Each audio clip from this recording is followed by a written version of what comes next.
Good morning, everybody. Had some significant developments in the war in Iran that I did not want to wait to bring to you until Monday. So let's go ahead and get to it. The most significant of those updates is this from President Trump. He posted this on True Social yesterday.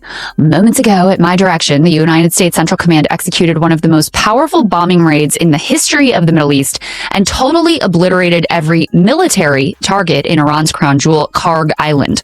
Our weapons are the most powerful and sophisticated the world has ever known, but for reasons of decency, I've chosen not to wipe out the oil infrastructure on the island. However, should Iran or anyone else do anything to interfere with the free and safe passage of ships through the Strait of Hormuz, I will immediately reconsider this decision. During my first term and currently, I rebuilt our military into the most lethal, powerful, and effective force by far anywhere in the world. Iran has no ability to defend anything that we want to attack. There is nothing they can do about it. Iran will never have a nuclear weapon, nor will it have the ability to threaten the United States of America, the Middle East, or for that matter, the world. Iran's military and all others involved with this terrorist regime would be wise to lay down their arms and save what's left of their country, which isn't much. Thank you for your attention to this matter. So a bunch of things to call your attention to here that are significant. So first of all, I'll tell you a little bit more about Karg Island in a moment, but it is incredibly important to Iran's oil exports. About 90% of their oil exports leave from that island. And so there's significant capacity there. Obviously, that's important. You'll note, though, that Trump specifically says that he did not target the oil infrastructure, only the military infrastructure. And we do have confirmation of that at this point. In fact, people who track such things say already they've been able to load more oil from Karg Island. The Iranian government also says that the oil infrastructure was not impacted and they are continuing to operate. So that's number one. Number two, he says that while he's only targeting the military infrastructure on Karg Island right now, that if Iran continues to threaten the Strait of Hormuz and control the Strait of Hormuz and not allow any tankers from the U.S. and Israel in particular, our allies, through the strait, that then he would consider targeting the oil infrastructure. Now, as you guys know, we already have a significant oil crisis. Oil prices have shot up. They shot up at one point to $120 a barrel. They have now come back down. Now they're hovering right around $100 a barrel.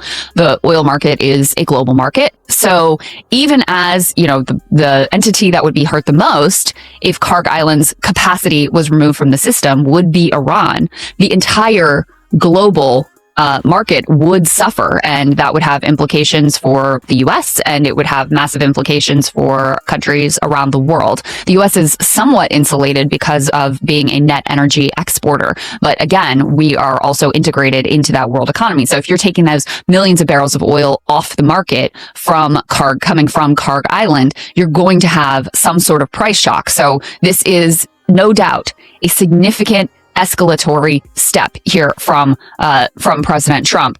And let me go ahead and share with you a little bit more information about Karg Island so you can see, some of the import here. This is from the Wall Street Journal. It just has some facts about this. Why did Trump order an attack on Iran's Karg Island? As I said before, the tiny spot of land in the northern Persian Gulf is the launch point for 90% of the country's oil exports. Trump said he spared oil facilities in the bombardment, which went after military targets only, but warned that he would reconsider that decision if Iran did not open the Strait of Hormuz. The U.S. military said it targeted more than 90 military targets, including mine and missile storage sites, and shared video of a strike on a runway.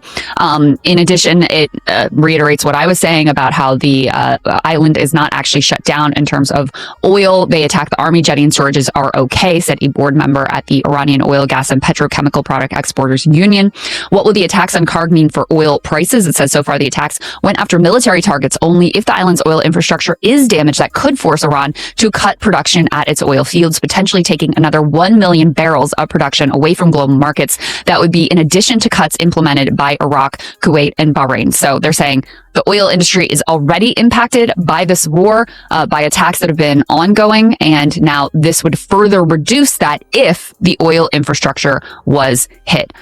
So that is some additional details there. I wanted to provide you with this analysis from Professor Robert Pape, who we had on the show last week, and I know a lot of people have been very interested in what he has to say. He's been talking about how Trump is trapped he's in this escalation trap, and this would be a perfect emblem of that escalation trap, because here Trump is once again taking it to the next level, even though Iran continues to be able to respond and continues to be able to up the ante. So what Professor Pape says here is seizing cargo would block Iran oil exports, but means more oil off the global market, further increasing oil prices and inflation on U.S. consumers. It will not prevent Iran's drone from hitting tankers.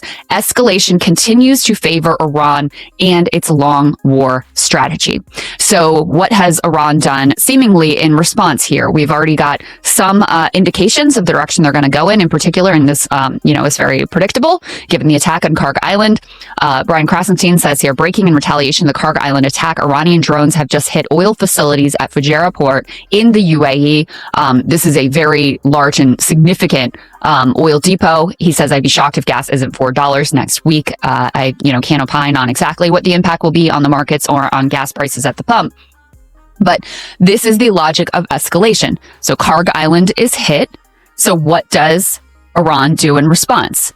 They hit oil infrastructure in the region. They up the ante. So now, and they are showing no indication that they're going to open up the Strait of Hormuz. In fact, in kind of a brilliant, almost troll, they said, we'll allow some ships to pass through the Strait of Hormuz as long as it is not denominated in dollars, but in Chinese yuan. So, trying to undermine the status of the dollar in the world, trying to use whatever asymmetric tools that they have here in order to squeeze the U.S., not just militarily, but from an economic perspective. And I think they really see that as being at the forefront of their strategy. Rory Johnston, who we also had on the show, who's an oil market analyst, says that Iranian tankers are already back to loading at Karg this morning, despite yesterday's U.S. strikes on the island, which currently stages the vast majority of Iranian exports. So that, again, underscores that the oil infrastructure was not actually hit. That threat remains. It's also worth noting here that Trump intentionally made this move after markets closed, of course, because he wants the weekend for things to potentially shake out and lessen the blow of whatever is going to happen in our stock markets and with oil futures as well. I think that was a very intentional choice because he knows it's going to be it's going to be very chaotic. It's going to cause even more turmoil than we've seen thus far. And we're just beginning to see the way that Iran is going to respond and the way that they're going to retaliate. But that is not the only piece of significant news that I wanted to bring you guys. This is also incredibly important and significant. 5 Air Force refueling planes were hit in an Iranian strike on Saudi Arabia. They were damaged on the ground at Prince Sultan Air Base in Saudi Arabia, according to 2 U.S. officials. They were hit during an Iranian missile strike on the Saudi base in recent days. CENTCOM declined to comment. Tankers were damaged but not fully destroyed and are being repaired. One of the officials said no one was killed in the strike. So this comes on top of that very strange incident that we told you about, where an air tanker, this same type of air tanker, had some sort of accident involving another U.S. plane. The other plane was able to land safely. That tanker crashed. We now know all 6 crew members that were on board were killed. We were told by the government that this was not friendly fire, and it also was not Iranian fire. It was some sort of accident. There is an Iraqi militia, Iranian-aligned Iraqi militia, that is claiming credit. So we have no idea really what happened there. But in any case, we do know that now we have 7 of these refueling tankers that are at least currently out of commission. That seems to be a strategic choice from the Iranians. You can't fly these longer range missions without having access to these refueling tankers. So it limits what you're able to do.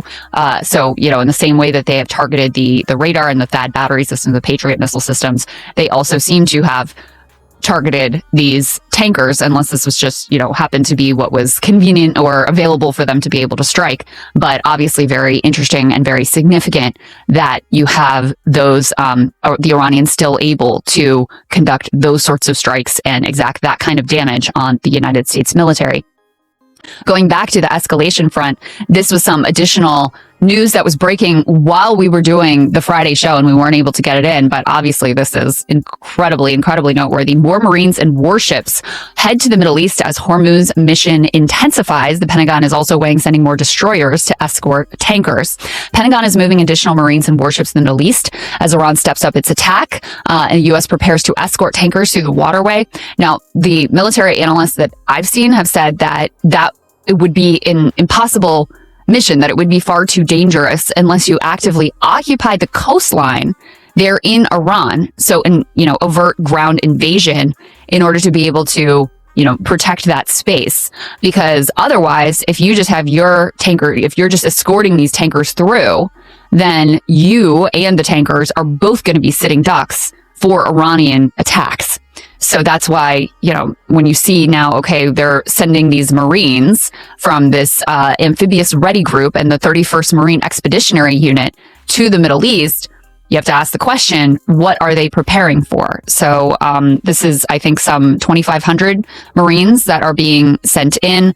They say the Amphibious Ready Group is a fast response unit used to conduct sea-based amphibious assaults, humanitarian aid missions, and special operations. The group's embarked Marine Expeditionary Unit includes more than 2,000 Marines. In addition to the Marine unit, the Pentagon is also weighing CENTCOM's request for 2 additional destroyers to help escort commercial ships through the strait, one of the officials said. And there's been a lot of speculation, including from myself, that they are going to inevitably end up with boots on the ground in Iran, some sort of invasion, because that is the logic of the escalation trap that Trump finds himself now in. Because you have to accomplish some sort of goal to even declare mission accomplished, and try to claim that this has all been some grand success. But even if you do that, the Iranian strategy is we need to make these people pay a severe price so that we don't find ourselves back here again in another 6 months or in another year. There needs to be enough pain that the US and Israel think better of coming back and doing this to us again. So even if Trump, at this point says, oh, I destroyed their military assets on Karg Island, I destroyed their missile launchers or whatever thing he wants to, I killed the Ayatollah and I did all these, amazing military feats and we're good, they've been degraded, etc., and tried to walk away, it would be illogical for the Iranians to walk away. And all the signals that they have sent is that they have no interest in doing so at this point. Now, I could be wrong. Many other people who are saying the same thing, who know a lot more about it than I do, could also be wrong. But it seems on its face to be fundamentally irrational for the Iranians to accept the U.S. declaring mission accomplished and walking away and fitness and to cease their attacks on their side. So that is the logic of the escalation trap. So if the Iranians are going to keep going, the U.S. is also going to keep going. The U.S. as the empire and the hegemon, and Trump in particular, given his narcissistic personality, you cannot lose face in this. It cannot be seen that you are retreating, cannot be seen that, you're giving in to the Iranians. And so that means they continue up the escalation ladder, which is why I find it incredibly likely that we are going to end up with ground forces. And it seems very possible that these Marine units, which are being sent in, are the first step in that direction. There are a lot of rumblings coming from, people have sources within the Pentagon and within this administration that things are headed in that direction. So we'll see. I did also see people saying online, I haven't double checked whether this is the case or not, but that this was also the way that the invasion in Vietnam began. The first boots on the ground was a similar deployment of very similar type of Marine force. So I guess history rhymes, especially when you have idiots who seem very interested in repeating the worst mistakes of the past. I've got 2 more things here that I really wanted to bring you guys today. This was quite extraordinary comments from David Sachs, who is in the administration. He is also a podcast host over at the All In podcast. He is the White House crypto czar, and he is really sounding the alarm here about the way that the Iran war could turn catastrophic, and even raising the possibility that Israel could launch a nuclear weapon. Let me go ahead and play these comments for you. You also have to, I think, consider the impacts on Israel. I mean, it's hard to know exactly how much damage Israel is taking right now. There's a social media blackout. But what you're starting to hear trickle out is that Israel's getting hit harder than they've ever been hit before in their history. And we're only 2 weeks into this. If this war continues for weeks or months, then Israel could just be destroyed. There are very large parts of it. Now, I think Israel is a harder target than the Gulf states. Their infrastructure is more hardened. Also, they're further away. The Gulf states are vulnerable to drones and short-range missiles, whereas Israel is mainly vulnerable to long-range missiles. Nonetheless, at some point, their air defenses could become exhausted if it hasn't happened already, and Israel could get seriously destroyed. And then you have to worry about Israel escalating the war by contemplating using a nuclear weapon, which would truly be catastrophic. So there's a lot of scenarios here, a lot of really frightening scenarios about where escalation could lead. And even though the United States is a much more powerful country than Iran, they essentially have a dead man's switch over the economic fate of the Gulf states, and even potentially beyond that, the habitability of some of these countries. So I do tend to think that this is a good time to declare victory. I think, Brad, you're right that the president has never said that democracy promotion is one of his objectives. Yes, JCal, obviously everyone would welcome if the people rose up and chose a new regime, but that's not something that we've said we have to accomplish. So really quite significant comments there coming from a Trump administration insider. I mean, just think about this. This is not someone in the Pentagon, right? But this is someone who was part of the Trump administration. And he's saying this could be catastrophic. He's saying that the Iranians have can basically kill the Gulf economies altogether if they want, that Israel is somewhat more hardened, but that they are also extremely vulnerable here as well if their defensive capabilities are exhausted. And that's an allusion to the issue of the interceptors, which are being fired off at a rapid pace right now.